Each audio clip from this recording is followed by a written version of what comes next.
الحمدللہ نحمدہ ونصلی علی رسولہ الکریم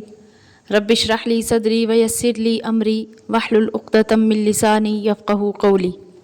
نسب اور ازدواج سے جو رشتے پیدا ہوتے ہیں ان کے مختصر حقوق بیان کرنے کے بعد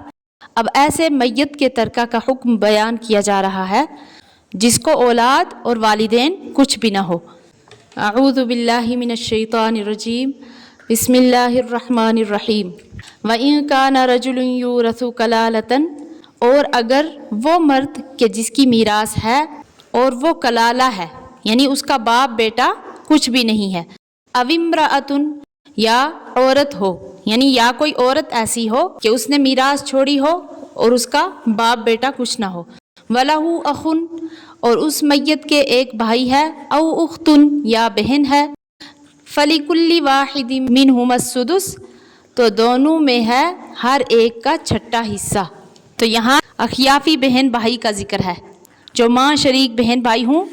اگر وہ اس کے بعد رہ گئے تو ان کو چھٹا حصہ ملے گا۔ فَإِن كَانُوا أَكْثَرَ مِن ذَلِكَ، اور اگر زیادہ ہوں اس سے،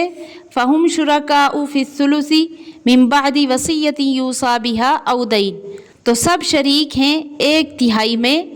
وصیت کے بعد جو ہو چکی ہے یا قرض ادا کرنے کے بعد، غیر مضار، جب اوروں کا نقصان نہ کیا ہو۔ آیت کا مطلب یہ ہے کہ اگر ایک سے زیادہ بہن بھائی ہوں تو وہ سب ایک تہائی میں شریک ہوں گے، اور اگرچہ لڑکیاں اور لڑکے دونوں ہوں تو ان سب کا برابر حصہ ہوگا۔ ایسا نہیں ہوگا کہ لڑکی کے مقابلے میں لڑکے کو دوگنا ملے گا، اور میراث میں سے جو باقی بچے گا وہ دوسرے ورثاء کو ملے گا، اور اگر کوئی اور نہ ہو تو پھر انہی کو دے دی جائے گی۔ تو ان دونوں صورتوں میں یعنی میت کو ایک بہن بھائی ہے تو ان کو چھٹا حصہ ملے گا، اور اگر ایک سے زیادہ ہیں تو ان کو تہائی ملے گا۔ ان دونوں صورتوں میں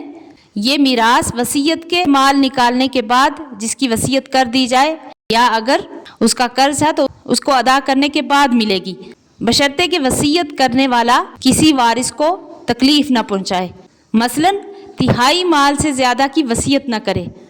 تو اگر کسی نے ایسی وصیت کی یعنی تہائی مال سے زیادہ کی وصیت کی تو وہ وصیت پھر میراث پر مقدم نہیں ہوگی، اور اسی طریقے سے وہ تہائی مال کی وصیت اس لیے کر رہا ہے تاکہ وارث کو کم مال ملے، ایسی وصیت نافذ تو ہو جائے گی لیکن گنہگار ہوگا۔ وصیۃ من اللہ،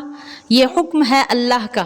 واللہ علیم حلیم، اور اللہ ہی سب کچھ جاننے والا تحمل کرنے والا ہے۔ تو یہاں ایک اور مسئلہ سمجھ لینا چاہیے کہ اگر کسی نے وصیت نہ کی ہو اور نہ اس کے اوپر قرض ہے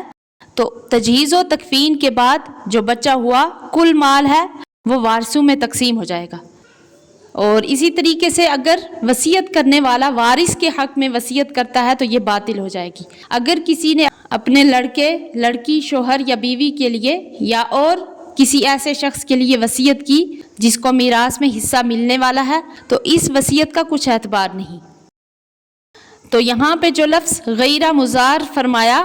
کہ مرنے والے کو چاہیے کہ کسی کو تکلیف نہ پہنچائے، تو قرض یا وصیت کے ذریعہ نقصان پہنچانے کی کئی صورتیں ہیں، مثلا یہ کہ قرض کا جھوٹا اقرار کر لے کسی دوست وغیرہ کو دلانے کے لیے،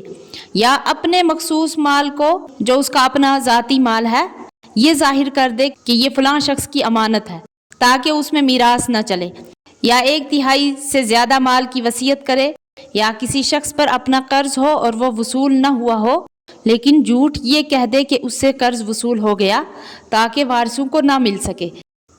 یا مرض الوفات میں ایک تہائی سے زیادہ کسی کو ہبہ کر دے۔